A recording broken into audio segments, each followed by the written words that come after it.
Mga paratienda sa gilid kantinampo sa Hanawan o Campo Camarines Sur nakatalaan ng ilipat sa ipigmumukna na Hanawan Public Market.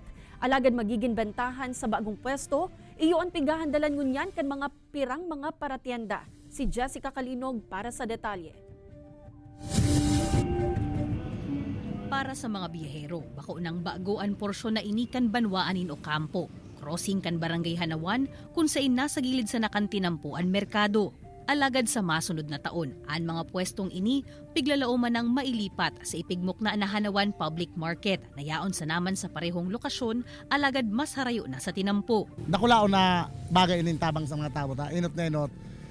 Dakol ning maakumular ang tao, dakol ang pining kuminda. O kaya mas dakol ang kaluag ang pini. Bintahe duman kasi mas kumbaga sa private to tapos malinig siya. Kaysa digdi mga delikado man ang God's highway. Kasi ang highway kadala sa makaling ka ma-aksidente digdi. Malay mo baka sarong alo kami nalang mabanggaan kan mga nag-aaragi digdi.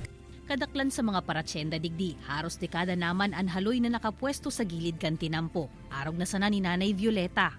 Sigun sa iya, kung makalipat na nin pwesto, day naninda po problemahon kung biglang mag-uran.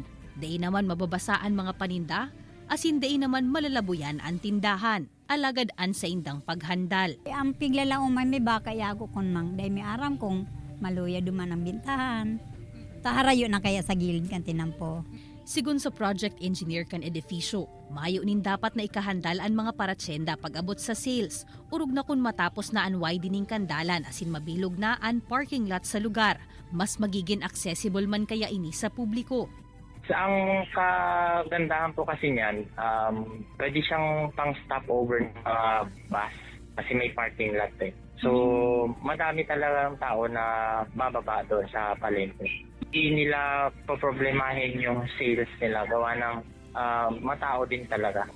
Ang Hanawan Public Market pinagibo asin pagsadiri kan sarong pribadong abogado sa paglaom na magkaigwanin komportable asin salbadong mapupwestuhan ang mga paratsenda.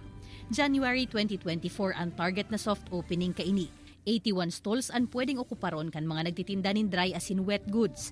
Nakatalaan pa man na pag-ulayan kung gurano ang magiging bayad sa pag-okupar kan kada pwesto. Alagad pigsertoma ni Engineer Marcades na magiging abot kaya sa naini para sa mga paratsenda. Kaibanan si Gerald Gandia, Jessica Kalinog, Balitang Bicolandia.